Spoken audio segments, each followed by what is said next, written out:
कहानीबाज। क्या है तुझे, है क्या है? मुझे नहीं, तुम्हें क्या है? कैसा पागलपन है ये? अरे खून पी लिया इस लुगाई ने। चाहिए क्या तुझे? कि तुम इसे वापस कर दो, और जो इतना ही बांटने का शौक है मुझे दे दो। अबे जा। उसकी बीवी आकर उससे छीना झपटी करने लगती है। दो। तभी उपवासी उसे जोर का धक्का मारता है और उसकी बीवी का सर जाकर मेज पर लगता है। पागल चुड़ैल कहीं की। बरसातीपुर गांव की रहने वाली चुन्नो दादी बरसातीपुर में अपनी एक पकौड़े की दुकान खोलती है। दुकान गांव के बीचों बीच होने के कारण सभी लोगों की नजर आते जाते सबसे पहले चुन्नो दादी की दुकान पर पड़ती है। दुकान खुलते ही उस पर सबसे पहला ग्राहक गांव का सबसे बड़ा पेटू और रईस सुनार उपवासी राम होता है। राधे राधे अम्मा। अरे उपवासी, राधे राधे, आओ। अरे ये क्या बवाल सिर पे ले लिया इस उम्र में अम्मा? क्या कर रही हो ये है? अरे बस घर में खाली ही बैठती हूँ तो सोचा कुछ काम धंधा ही कर लूं। अरे चलो भाई ठीक है, पर काम बढ़िया ढूंढा अम्मा है। मेरे मतलब का मतलब लगा दो 4 प्लेट फिर पकौड़े अम्मा है। ठीक है, ए लिंबू जरा 4 प्लेट पकौड़े लगा दे भैया के लिए। अभी लगाता हूँ दादी फर्राटे से। लिंबू फटाफट से उपवासी के 4 प्लेट पकौड़े लाकर उसके सामने रख देता है। उपवासी फटाफट वो पकौड़े खाने लगता है। अरे वाह वाह वाह वाह अम्मा। मन तो कर रहा है तुम्हारे हाथ चूम लो अम्मा। अरे बस बस, तुझे बढ़िया लगे वही बहुत है। अरे अम्मा क्या बवाल बना दिया ये। अरे मैं कह रहा हूँ कि मजा ही आ गया भाई है। 4 प्लेट और आने दो फिर। ठीक है लिंबू, 4 प्लेट और लगा दे लल्ला। जी दादी। उपवासी के मुंह पे पकौड़ों का स्वाद ऐसा चढ़ता है कि वो वहीं बैठा बैठा 12 प्लेट पकौड़े खा जाता है। हाँ, अम्मा मजा ही आ गया आज तो। वाह वाह वाह। ठीक है, फिर एक काम कर कि ये बात गांव के हर आदमी के घर जाके बता दे, जा। उपवासी एकदम से खड़ा हो जाता है। ठीक है अम्मा, अभी जाता हूँ सबको बताने। और सुन, कल फिर से आना पकौड़े खाने। जी अम्मा जी। उपवासी गांव के हर एक घर में जाकर चुन्नों के पकौड़ों की दुकान की चर्चा फैला देता है और अगले दिन ही चुन्नों की दुकान पर कई लोगों की भीड़ इकट्ठी हो जाती है। सरपंच, लोहार, हर किसान, हर आदमी चुन्नों की दुकान के बाहर आकर पकौड़े चखने के लिए खड़ा हो जाता है। अरे चुन्नो बहन, जरा मुझे भी खिलाओ अपने पकौड़े। हाँ, मैं भी तो देखूं कि क्या रच दिया तूने ऐसा है। तभी वहाँ खड़ा एक किसान काशीनाथ भी बोल पड़ता है। हाँ अम्मा, जरा जल्दी से दो, फिर हम भी निकले फटाफट अपने खेत पे। हाँ, हल भी तो जोतना है। अरे आओ सभी, चिंता मत करो, बस 5 मिनट में गर्मा गर्म पकौड़े देखो कैसे लगाए अभी। ए लिंबू, सबके लिए पकौड़े लगा लल्ला फटाफट। अभी लाया बस दादी फर्राटे से। लिंबू लाकर सबको पकौड़े परोस देता है। सभी वो पकौड़े बड़े चाव से खाने लगते हैं। अरे वाह वाह। वाह चुन्नो, अरे क्या बना दिया रे तूने। क्या जादू है भैया। अरे ये तो बस जादू ही जादू है। अरे भाई वाह, स्वाद ही आ गया अम्मा जी। अरे बिल्कुल मजा बात दिया आप तो। हाँ अरे क्या करे तुम्हारे लिए चुन्नो, बताओ है। तुमने ऐसे पकौड़े खिला दिए कि सब फेल है इसके आगे हैं। चुन्नो हंसने लगती है। तभी उपवासी वहाँ हिलते डुलते दुकान पर आ जाता है। राम राम अम्मा, आ गया। अब मेरे पकौड़े ले आ फटाफट 10 प्लेट। हाँ, अरे तेरी, अरे पहले एक तो खा के देख ले। अरे देख दाग तो कल ही लिया था खा के। आज तो बस रहा ही नहीं गया ये बिना पकौड़े खाए। आजा आजा बैठ जा, अभी लाई तेरे लिए भी पकौड़े। अरे मेरे सोने की तरह ही तुम्हारे पकौड़े भी खरा सोना है अम्मा, खरा सोना। सरपंच थोड़ी देर बाद अपने घर वापस लौट आता है। उसे देखते ही उसकी बीवी आग बबूला हो जाती है। आ गए मुखिया जी, मुझे लगा कहीं आपको बुलाने के लिए यहाँ भी पंचायत ना बुलानी पड़े। अरे क्या है तुझे, है क्या? अरे मुझे नहीं, तुम्हें क्या है? मंदिर जाना था आज भोग चढ़ाने, 3 घंटे बाद आए हो। अरे तुम बैठने दो जरा इस बूढ़े शरीर को। हाँ भाई, आज तो थक गया बिल्कुल ही। ऐसा क्या कर लिया भाई? खाने तो तुम पकौड़े गए थे, थक के कैसे आ गए? अरे वो अरे कुछ नहीं, तू नहीं जानेगी। हाँ अरे बताओ ना क्या हुआ? अरे कुछ नहीं हुआ, तू जाके जो है अपना काम कर। हाँ, मैं थोड़ी देर जो है आराम करने जा रहा हूँ भाई ऊपर। सरपंच वहाँ से फटाफट ऊपर निकल जाता है। इन्हें क्या हुआ अचानक से? वहीं दूसरी ओर काशीनाथ भी जब आधी रात को थका हारा अपने घर आता है तो उसकी बीवी कमला भी उसका इंतजार घर के बाहर खड़ी कर रही होती है। ए जी, क्या हो गया? आज इतनी देर कैसे लग गई खेत में? अरे बस काम थोड़ा ज्यादा ही हो गया था आज खेत में, इसीलिए। अच्छा ठीक है, आप अंदर तो आ जाओ, खाना लगा देती हूँ। ठीक है। अगले दिन एक बार फिर लोग चुन्नों की दुकान के बाहर इकट्ठे हो जाते हैं। अरे भाई जल्दी जल्दी खिला दो चुन्नों अपने पकौड़े, और क्या। ला रे लिंबू, सरपंच के पकौड़े। लिंबू सरपंच के सामने पकौड़े रख देता है। सरपंच उतावला होकर एक बार में 4-5 गर्मा गर्म पकौड़े अपने मुंह में ठूंस लेता है। अरे भैया गरम गरम, बढ़िया बढ़िया, नरम नरम पकौड़े। भैया बहुत ही बढ़िया, भैया बहुत मजा आ गया। सभी लोग पकौड़ों पर टूट पड़ते हैं। तभी एक छोटी सी बच्ची रिमी भी भीड़ देखकर दुकान पर आ जाती है। दादी दादी, चुन्नू उस बच्ची की ओर बड़े अविश्वास से देखती है। क्या है? दादी दादी, मुझे भी पकौड़े दे दो ना, मैंने बहुत देर से कुछ नहीं खाया है। पैसे हैं ये पकौड़े खरीदने के? नहीं दादी, पैसे तो नहीं है मेरे पास, अब बस मुझे थोड़े से पकौड़े दे दीजिए ना, मेरा उतने में ही पेट भर जाएगा। अरे जा यहाँ से, कुछ नहीं मिलेगा। तभी रिमी अपने छोटे छोटे पैरों से दौड़कर अचानक से चुन्नू की साड़ी पैरों में से पकड़ लेती है। दादी दे दो ना, बहुत भूख लगी है, थोड़े से बस, दादी प्लीज ना। तभी चुन्नू गुस्से में आकर अपना पैर जोर से झटक देती है और रिमी दूर जा गिरती है और गिरकर बिलख बिलख कर रोने लगती है। सब लोग अचानक ये देखकर खड़े हो जाते हैं। सभी लोग बैठ जाओ और चुपचाप खाओ। सभी लोग चुपचाप बैठ जाते हैं और पकौड़े खाने लगते हैं। और तू ए लड़की, दिख मत चाहिए मुझे आगे से मेरी दुकान पे, वरना अभी जमीन पर गिराया है, अगली बार घसीट दूंगी। रिमी रोते रोते अपने घर चली जाती है और जाकर सारी बात अपने मम्मी पापा को बता देती है। रिमी का पिता जोगिंदर तभी सरपंच के घर पहुंचता है। सरपंच जी। जोगिंदर की आवाज सुनकर रंजना तुरंत बाहर आ जाती है। क्या हो गया? अरे कौन आ गया भाई? सरपंच जी, मुझे कल पंचायत बिठवानी है।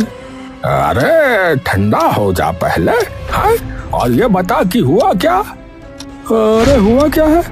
अरे सरपंच जी, आप तो ऐसे बात कर रहे हो जैसे कि आपको पता ही नहीं कि हुआ क्या है। अरे उस चुन्नू ने आज मेरी फूल जैसी बेटी को लात मार दी और आपने भी सब देखा था सरपंच जी, फिर भी कुछ नहीं किया। रंजना चौंक कर सरपंच की ओर देखती है। वो तेरी लड़की थी? हाँ सरपंच जी, हाँ। अगर मेरी बच्ची ने थोड़ा सा खाने के लिए कुछ मांग भी लिया तो कौन सा पाप कर दिया ये बताइए। मुझे कल के कल पंचायत बिठवानी है और उस चुन्नो के खिलाफ कार्रवाई कल के कल ही होनी चाहिए। हाँ अब अच्छा ठीक है, मैं कल सबको बुला के जो है पंचायत बिठवा दूंगा। है तुम आ जाना सुबह 10 बजे। जोगिंदर इतना कहकर वहां से निकल जाता है। उस लड़की को सच में तुम्हारे सामने मारा था? सरपंच चुपचाप खड़ा अपनी बीवी की तरफ देखता रहता है। और तुमने कुछ नहीं किया, बस खड़े होकर देखते रहे? सरपंच सिर झुकाकर वापस ऊपर चला जाता है।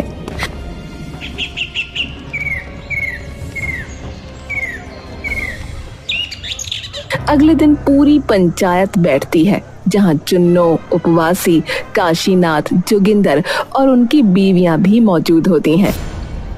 जोगिंदर भाई, सबसे पहले तो आप अपनी फरियाद या जो भी आपकी समस्या है वो पूरी पंचायत को विस्तार से बताइए। धन्यवाद सरपंच जी। सरपंच जी, कल सुबह मेरी बेटी इस चुन्नो की दुकान पे गई। बेचारी को भूख लगी होगी तो उसने थोड़ी सी जिद कर ली और साड़ी पकड़ ली इस चुन्नो की, लेकिन इसने मेरी बेटी को इतनी तेज अपने पैर से धकेला कि मेरी बेटी के दोनों हाथ छिल गए और ऊपर से उसे मारने की धमकी भी दी। सभी लोगों में ये सुनते ही हलचल मच जाती है। रंजना एक तरफ खड़ी होकर चुपचाप बस अपने पति सरपंच की ओर एकटक देखती रहती है। वहीं सरपंच पहले चुपचाप जोगिंदर की ओर देखता है और फिर चुन्नो की ओर। चुन्नो दूर से ही सरपंच की आंखों में आंखें डालकर इशारा करने लगती है, मानो सरपंच को वो आंखों आंखों में कोई बात कह रही हो। सरपंच और चुन्नो की आंखों आंखों के ये इशारे रंजना दूर खड़ी चुपचाप देखती रहती है। तो देखो भाइयों और बहनों, ये जबकि बात कर रहा है तब वहाँ कल मैं भी मौजूद था, तो मैंने अपनी आंखों से जो है देखा था यह सारा मामला। मैं तो बस ये कहना चाहूंगा कि इसमें चुन्नो की कोई गलती नहीं है। अरे क्या, पर आप ये कैसे? अरे तेरी बेटी उस पर चीख चिल्ला रही थी और चुन्नो की साड़ी आकर जबरदस्ती खींच रही थी और उसे उल्टा सीधा भी बोले जा रही थी, तो गलती जो है तेरी बेटी की ही है। और अगर मेरा भरोसा नहीं तो इनमें से और कई लोग भी वहाँ मौजूद थे, उनसे पूछ लो, बेझिझक पूछो। बताओ भाइयों, क्या चुन्नो ने कुछ गलत किया था? सभी लोग चुपचाप खड़े रहते हैं, कोई कुछ नहीं बोलता। अरे तो फिर खत्म करो ये सारी बात और आगे से अपनी बेटी को वहाँ आने के लिए मना कर देना। अरे पर सरपंच जी, वो बच्ची है, वो क्यों? अरे सुन लिया ना तूने कि किसी ने भी ऐसा कुछ नहीं देखा जो भी वहाँ मौजूद था। पंचायत खत्म होते ही सरपंच एकदम से रंजना की नजरों से मानो ओझल हो जाता है। रंजना उसका इंतजार पूरा दिन घर पर करती है।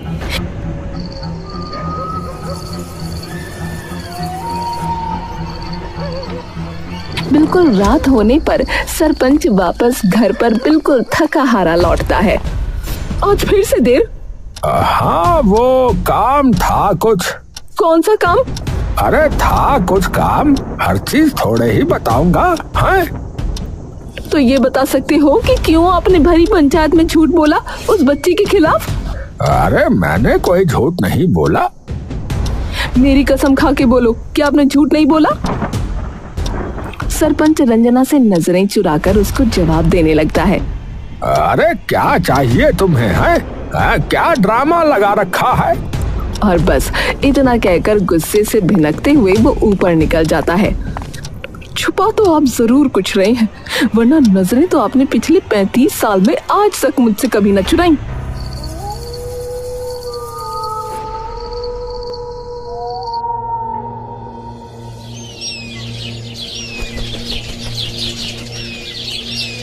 अगले दिन रंजना सरपंच के निकलते ही उसके पीछे पीछे निकल जाती है।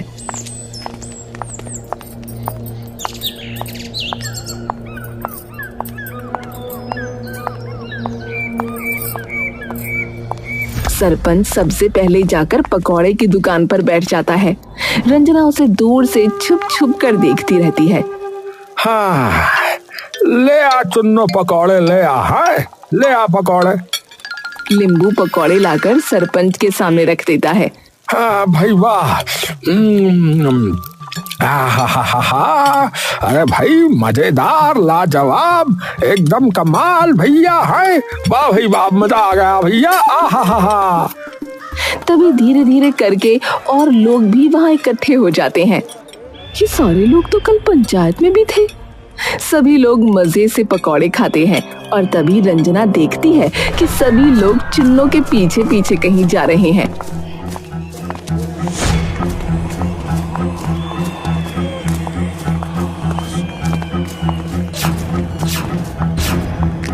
ये सब जा कहाँ रहे हैं? तभी पीछे से एक औरत आकर रंजना से टकरा जाती है।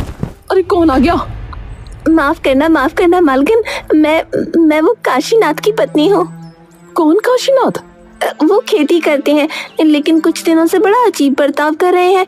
मुझसे बातें छुपा रहे हैं, घर पर भी देर से आ रहे हैं, और ये सब तभी से शुरू हुआ जब से वो पकौड़े की दुकान खुली है।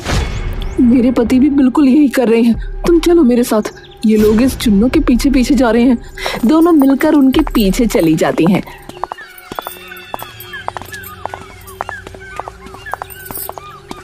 सभी लोग चुन्नों के घर, जो उसके खेत के बगल में होता है, वहां आकर रुकते हैं।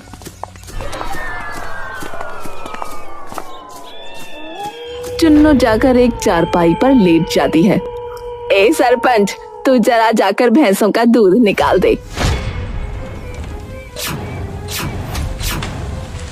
सरपंच जाकर भैंसों का दूध निकालने लगता है।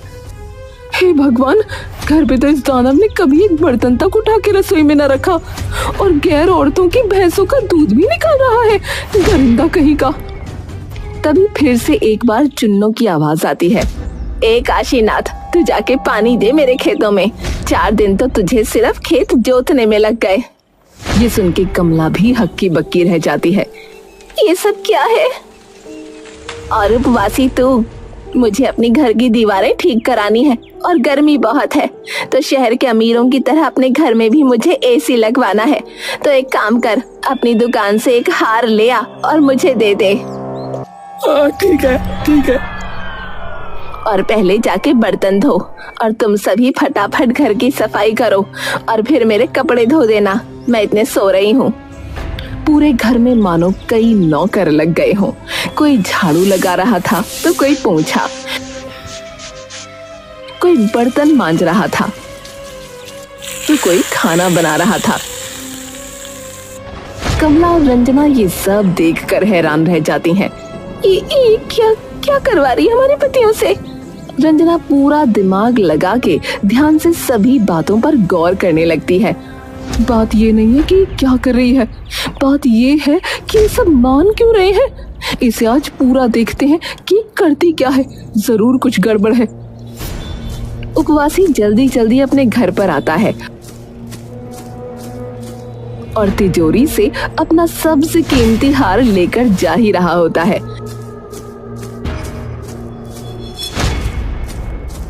कि तभी उसकी बीवी उसे पीछे से रोक लेती है। कहाँ जा रहे हो उसे लेके? अरे तू हट जा, अम्मा ने मांगा है, उसे देना है। पैसों में ना। अरे तू हट ना। इतना महंगा हार उसे मुफ्त में दे रहे हो? पागल हो गए हो क्या? अरे क्या है तुझे, है क्या है? मुझे नहीं, तुम्हें क्या है?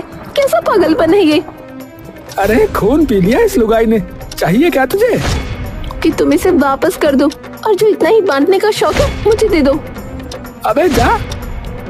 उसकी बीवी आकर उससे छीना झपटी करने लगती है। दो। तभी उपवासी उसे जोर का धक्का मारता है और उसकी बीवी का सर जाकर मेज पर लगता है। पागल चुड़ैल कहीं की। तभी उसकी बीवी धीरे से उठकर उसका पीछा करने लगती है।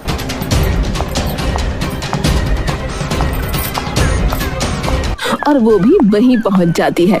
वो चुन्नों के घर में घुसने ही वाली थी कि तभी पीछे से कमला और रंजना उसे अपनी तरफ खींच लेते हैं। कमला उसके सर से बहता खून देखकर एकदम घबरा जाती है।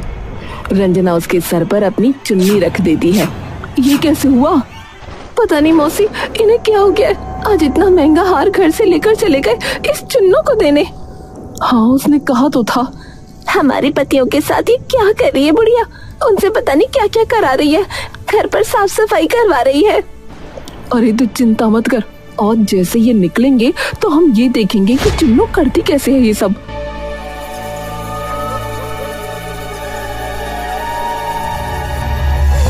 रात गहराती जा रही थी। सारे मर्द थक कर चुन्नू के घर से निकल गए। बस 3 परछाइयां, रंजना, कमला और उपवासी की बीवी चुपचाप इंतजार करती रहीं। जैसे ही आखिरी आदमी दरवाजे से बाहर निकला, तीनों औरतें दबे पांव पीछे पीछे चल पड़ीं।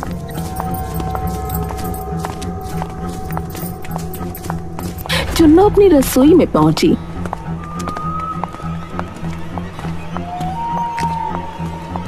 पहले तो वो एकदम सामान्य ढंग से आलू काटने लगी, तेल गरम करने लगी।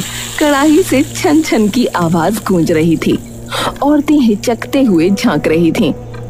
ये तो सब ठीक ही कर रही है, लेकिन अगले ही पल उसका असली खेल शुरू हुआ।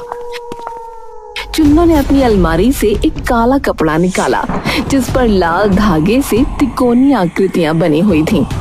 उसने नींबू और 7 मिर्च का गुच्छा लिया, पकौड़ों की थाली के ऊपर 3 बार घुमाया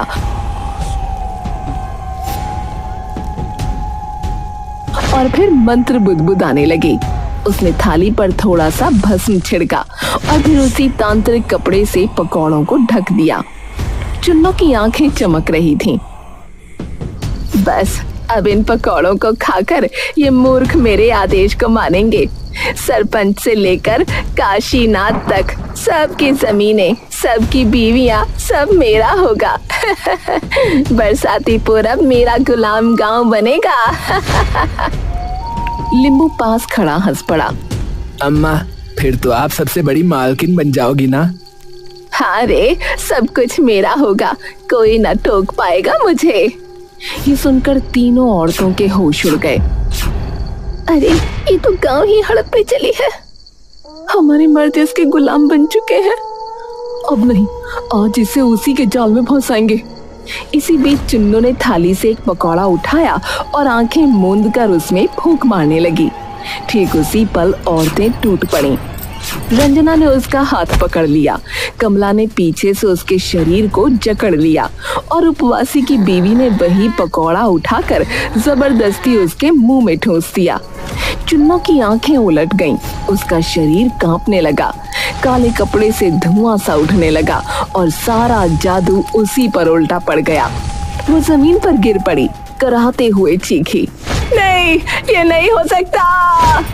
रंजना ने उसका चेहरा जोर से पकड़ लिया। अब तू ही सबको सच्चाई बताएगी। हर घर जाकर बता कि तूने कैसे सबको अपने जादू से गुलाम बनाया। फिर अपनी दुकान को अपने हाथों से आग लगा और हमेशा के लिए इस गांव से चली जा। हाँ, मैं करूंगी, सब सच बताऊंगी।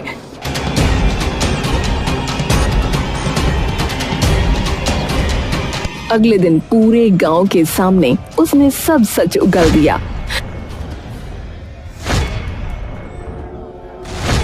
अपनी दुकान को आग लगाई और फटी फटी आंखों से गांव छोड़ दिया। तीनों औरतें दूर से सब देख रही थीं। उनकी आंखों में थकान थी, लेकिन अब डर नहीं, सिर्फ जीत की चमक थी। ये कहानीबाज चैनल को सब्सक्राइब करें। Thank you.